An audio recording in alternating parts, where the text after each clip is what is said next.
There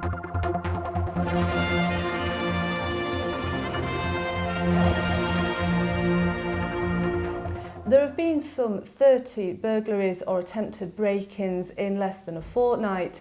Naturally, people are concerned, but police say that wild speculation on social media sites is putting others at risk.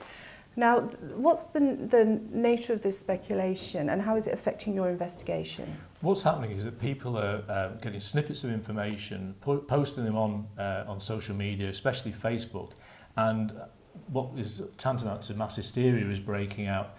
The information is not provenanced, there's no guarantees it's valid, there's no guarantee it's up to date, and our concern is that if that information isn't reaching us in a timely fashion where we've got time to provenance it, test it and make sure it's valid, then somebody's actually going to end up getting hurt with regard to this by some vigilante-styled attack or just being in the wrong place at the wrong time.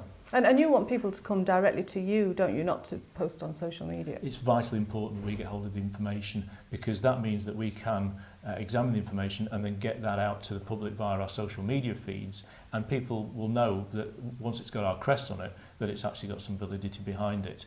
It's crucially important that if people have got any information at all with regard to this, or that it's a sighting or anything they want to share it with us. Let us do the legwork in making sure that information is correct and then getting it out. Because discussing it on social media forums doesn't serve a purpose for anybody other than actually to heighten fear and put out misinformation. Now, in terms of your investigation, are these burglars targeting one area specifically, or are they all over the island? At the moment, they're all over the island. We've had a number in the west, in the south, and obviously in the central area between Douglas and Onken.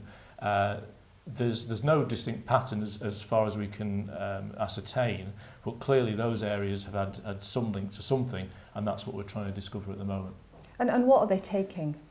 It seems to be predominantly jewellery that's been taken at the present time, but there are other items that have been going as well. But certainly there's been a clear focus on jewellery and cash with the current activity. And how are they getting into property?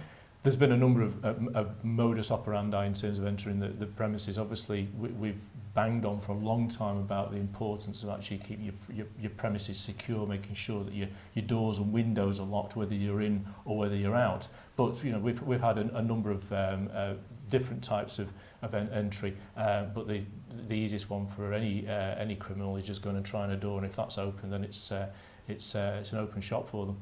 And we're not used to locking our doors in the Isle of Man, are we? I know people are now.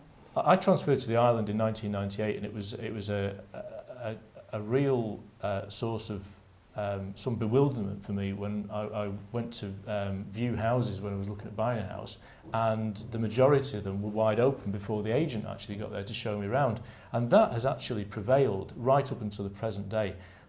The reality is, if you take basic security precautions, whether it's locking your car, locking your house, following the basic crime prevention principles, you're not going to be a victim of crime, or if you are, it will be extraordinary.